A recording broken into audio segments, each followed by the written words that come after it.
Hey guys, welcome back to Vlogoween. Today we are going to do a bookshelf tour, which is something I meant to do for the past several years, and then I just kept moving. It just never happened, but I finally made a semi-permanent move. I mean, at least for now. I've bought a house, so I'm here. I set up bookshelves. I've tried to have books in every single room of the house, so I'll take you around. We'll look at all the books in all the rooms. Also, I know a lot of bookshelf tours are like an hour long. People pull off every single book on their shelf, tell you the title and the author. I don't have time for that. We're just gonna do a very casual bookshelf tour. I'm gonna pull off some of my favorite books, kind of give you an overview so you can see for yourself what's on the shelves. We're very casual here, and we don't have that kind of time. So, let's get started.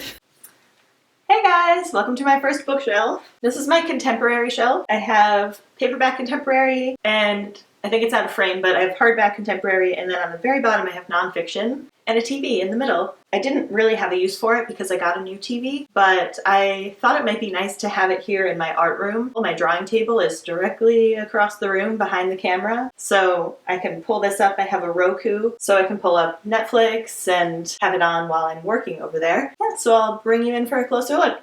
So I have all of my paperback contemporaries up here on the top two shelves. I recently organized these in alphabetical order. Used to have no real organization. I mean, if it was contemporary, I would put it with other contemporaries, but I just got the urge to be a little more organized. Let's pull out some of my favorites.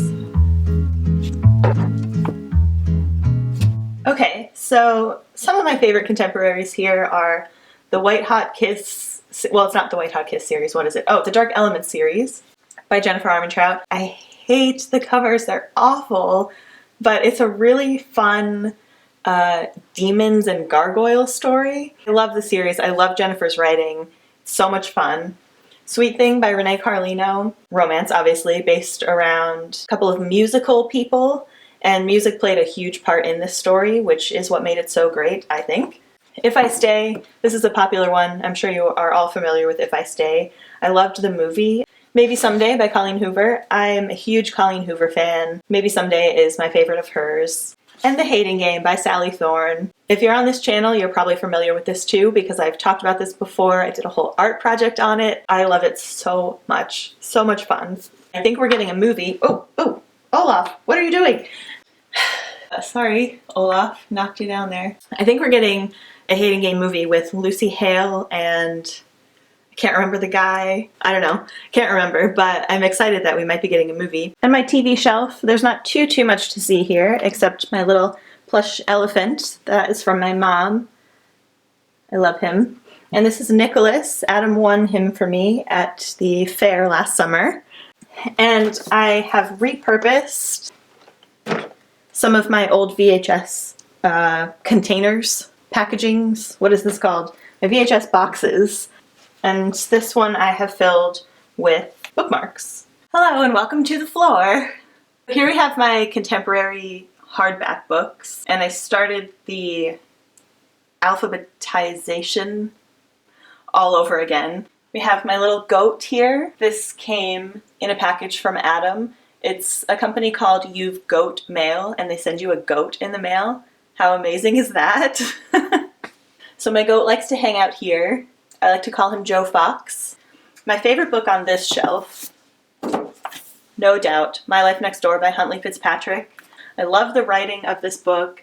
I love the characters. The main boy, Jace, has a huge family, and I loved the writing of the huge family. Everyone had so much personality, so much character. It wasn't just like, oh, he has this family of like 7 siblings and they're just all like background figures. They all had names and personalities. I could still name them all for you, and I read this years ago. Little George is my favorite. Also, Jace was a big animal lover, and he owned a sugar glider, which was so amazing. I only have had one encounter with sugar gliders. They were at the mall one day, and they were so cute. I loved them so much. Matchmaking for Beginners, I'm reading right now. My mom got this for me. I'm really enjoying it so far. I think I'm about 100 pages in now. I was able to download it on my Kindle as well. Now we will move on down to the last shelf. And now I really welcome you to the floor because you're sitting on it with me. Here are my nonfiction books. and a little box of stationery. The Lost Whale is a beautiful story about a little boy orca named Luna who got separated from his family. This was a heartbreaker. Maddie. I remember when this came out a couple of years ago. I actually went to meet Maddie at Barnes & Noble. I think she just turned 17, which is crazy. This is a great little book my neighbor and good friend Liz gave me last year. Alexander Hamilton's Guide to Life. And moving over to another wall in my art room, we have my science fiction and fantasy books. I have thinned, not in the frame am I? I have thinned out my collection of sci-fi and fantasy, not sci-fi so much, but fantasy books a lot. Fantasy books have never been my thing. I read a couple of them that I really loved, so I kept buying more, but most of the time I really just wasn't enjoying them. I decided when I was getting rid of all of my books that don't bring me joy that I would just go ahead and pass them along to someone else. So basically these two shelves here contain all of my fantasy books that I own, and there's also some sci-fi in here as well. The Luck series by Jennifer Armentrout. I love these books. I kind of hate the characters, but they were so compulsively readable that they were enjoyable, and they reminded me of Roswell because it's about aliens and like an alien-human relationship, so it was giving me kind of nostalgic feelings, and I just love Jennifer. I think she's a great writer. Wolf by Wolf is one of those fantasy books that I love, and this is sort of an alternate history, like a what would have happened if Hitler won the war. Illuminae, superb. Love this book. Love J. Kristoff. Nevernight. I love this cover. Such beautiful artwork. Now, I actually haven't continued with the Nevernight series. This book ended in a way I was not very happy with, and I didn't feel super compelled to pick up the next book. I love Jay. I think he's fantastic. I just have kind of lost interest in the Nevernight series. And then moving down here, we have all of my Marissa Meyer books, more fantasy. I would sort of consider these to be sci-fi as well. And if you're not familiar with the Lunar Chronicles, these are reimagined fairy tales. Cinder is like a Cinderella story, but Cinder, the main character, is a cyborg. Scarlet is my personal favorite of this series, and this is, of course, Little Red Riding Hood. And her wolf is actually a boy, a man, who was sort of turned into a wolf.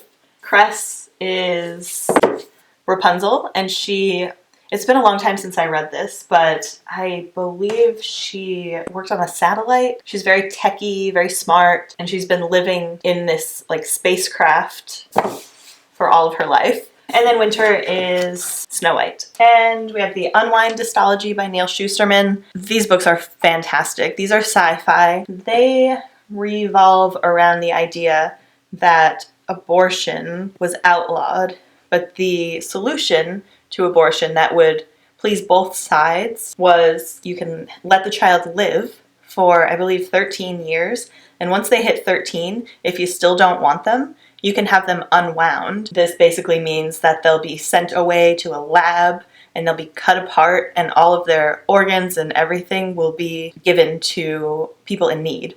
So they're not technically dead because all their body parts are still alive. And that sounds wild, and like, who would ever think that that's an okay solution to the abortion issue, but it works. And they're so well written and so creepy. I highly recommend the Unwind books to anyone. They're so good. Okay, I know I said I'm not going to pull out every book on the shelf, but I just really love these books. I feel like I have a lot of things to say, so I'm sorry, but The Strange and Beautiful Sorrows of Ava Lavender is such a fantastic magical realism story. This is about a girl who's born with wings. Oh, it's beautiful. And then moving down to the next two shelves, we have my Bronze Horseman shrine and my Hunger Games shrine. At the end of the Hunger Games shelf here, we have some random books. Oh, sorry, I'm like totally out of the frame. We have some totally random books down here because I'm still sort of figuring out where all the bookshelves are going. I think I'm going to get another bookshelf for downstairs, and so some things are still out of order, which is why I have Pride and Prejudice sitting here next to the Buffy Watcher's Guide. So yeah, this is probably the most unorganized area of my bookshelves, and I hate that it's right next to my prized collection here, but that's okay. This is all Paulina Simons and I almost said Hunger Games. Bronze Horseman related. I have a lot of books about Leningrad, Russia in general. We have my most annotated copy of the Bronze Horseman. Almost every page is written on in some way. Like here, we have someone telling Tatiana, "You're not that brave." And I said, "Excuse you?" And some of it I wrote more detailed thoughts on. And we have a little jolly figure here. I had a little Esmeralda with him, but it's gotten shuffled in the move, so I'll have to find her. And then, oh, sorry, PETA. And then we have all different versions of the Hunger Games, box that I painted, ornament. We've got Buttercup. I have all of these magazines that were released special edition when the movies were coming out. My letter, this was sent to me from Lionsgate when they wanted my shoes for the Hunger Games exhibition, which I think is now in Las Vegas. It has been traveling around for 4 years now, which is crazy. I had no idea that it was going to become a traveling thing. So cool. So I think I'll insert the clip of the new title and cover release that came out the other day. Guys, we're getting another Hunger Games book! So I'm not crazy about this title. I feel like it's that trendy young adult theme of having the, of, and titles. They're everywhere. And it doesn't feel true to the Hunger Games, Catching Fire, and Mockingjay to suddenly have the Ballad of Songbirds and Snakes. I am not really here for this title. I appreciate the design here, but I'm not a huge fan of that either. Whoops. No thank you. Get out of here. But this right here is the most important part, and I don't really care about the title or the cover. This is all I care about, and I know she's going to deliver, and I'm so excited! I think they fell into this really awful title trap. It's not as cool as all these publishers think it is, and I think it all originated with A Song of Ice and Fire, or Song of Ice and Fire. Is that the Game of Thrones series name? And it worked for that. That's great, fine, but every single person didn't need to copy that title structure. It's so annoying, and it doesn't fit with these books. So I'm really upset about that. I don't think Suzanne had any input in that cover, in that title at all, because it's not good. As I said in that other clip, I don't really care what it looks like, what it's called. I just care that Suzanne Collins wrote it, and we're getting more content from the Hunger Games world, and it's giving me all these feelings I haven't had in a while, where I was so excited about reading and books and this world, and Hunger Games does something to me. It changed my life in a lot of ways. It really did. It left me craving more,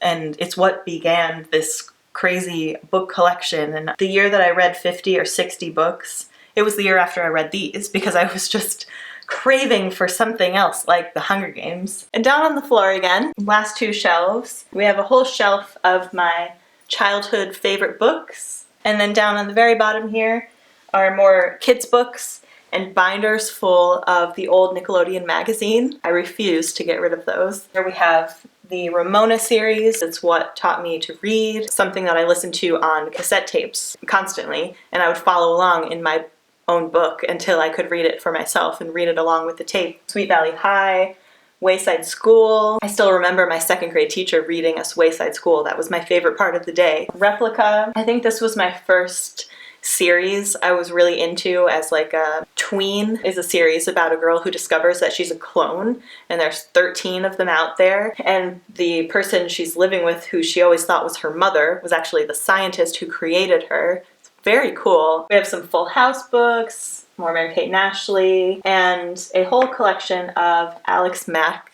chapter books. Alex Mack was my life for quite some time. And then down here at the bottom, we have some Disney storybooks. We have Burning Up, On Tour with the Jonas Brothers. I think this was a Christmas present from my mom long ago. And over here on my mini shelf, we have some more books from my youth, as well as some CDs. So the whole top shelf here are Hanson CDs and a signed Hanson beer bottle because yes, they have their own beer company and it's really good. And then on the next shelf here we have Buffy, Charmed, and Sabrina chapter books. So these were all of like my preteen and young teenage reads. And of course we have the Sabrina phone. Do you guys remember this? Moving down, Harriet the Spy, Holes, Tuck Everlasting, a bunch of Disney Adventures magazines, and I stuck Taylor Swift's Lover in here because it fit. And then the bottom two shelves here are CDs, so we're gonna move on to the books. This little bookshelf here is my bedside table, and I like to keep copies of my favorite books right beside my bed. So that's what we have here on this shelf. This copy of Matilda is actually signed by Mara Wilson. I got to meet her a few years ago. So that's super special. And I also keep my Kindle right here in easy reach. And then down here we have a few more favorites. Forbidden, which is a very twisted, I hate to even say what it's about, so I guess I won't, but it's really beautifully written, and wow, it did a lot of things to my feelings. Currently reading Girl with a Dragon Tattoo. I have this little side table in my living room, and it also has a handy little bookshelf. I don't know what it's actually for, but it's perfect for my Disney books.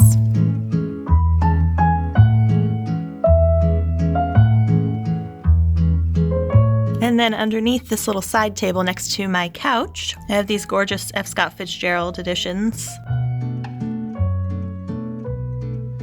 Welcome to the downstairs bookshelf. So on the top shelf here, we have my Hunger Games art book and some special editions of the Hunger Games. Some oversized books over here that don't quite fit anywhere else. And then moving down a shelf, we have some historical fiction. Of course, more copies of The Bronze Horseman. One more shelf down. This is my creep shelf. All the books I have that are creepy, murdery novels. Dangerous Girls is top-notch, amazing, excellent. Murder mystery, and also follows the trial of the girl accused of killing her friend. You kind of get both sides of the coin. You get all of the background and the murder and all that, and then it flashes to the current trial. So you get all the good stuff. It shook me to my core. Just popping in here to interrupt myself and let you know that Dangerous Girls has been given new life and renamed I'll Never Tell. I feel like Dangerous Girls never had a chance originally. The cover was awful. The cover I purchased was the better of the two. The cover I owned was the UK version, I believe, but the American version was just awful. And even the title, Dangerous Girls, it's not very intriguing. It doesn't do the story justice, so I'm so happy to see this on the shelves again. And I actually saw this in Target the other day, and I was like, oh my gosh, Abigail has another book out. I can't wait. I'm so excited. And I started reading the back of it, and I was like, wait, this is the same story I already read. And then I realized that it was Dangerous Girls, which was really exciting. Just wanted to let you know, if you're looking for Dangerous Girls, this is what it looks like and what it's called now, and I hope you do pick it up. It's so good. Okay, and then moving down, hang on a sec, I'm gonna adjust the tripod so we don't have to look down at this extreme angle. Okay, with the exception of these two books right here, oh, and the Wallace is also historical fiction. Everything else on the shelf is nonfiction. Biographies, Come and Knock on Our Door is a little Three's Company guide, which is so good. Catch Me If You Can, great true crime. And coming down one more shelf, we have my Harry Potter books. We've got the illustrated collection on the left side there.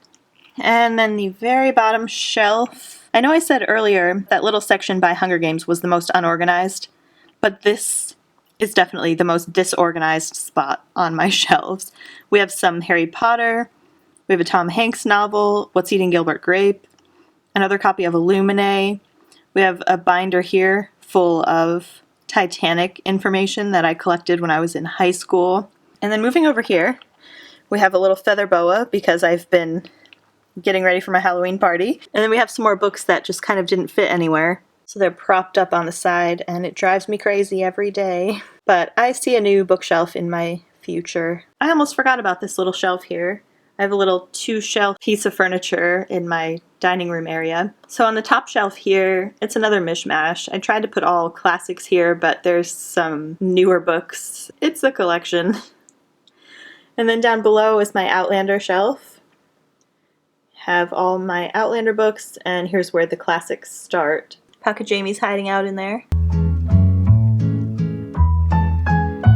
Alright guys, and that is it. I hope you enjoyed looking around my shelves with me. I sure did. I will see you spooks on Monday, right?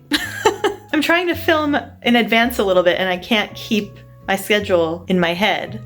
But I think this is going to post on Friday, which is my mom's birthday, and I'm super excited about that. Yes, I will see you on Monday. Bye.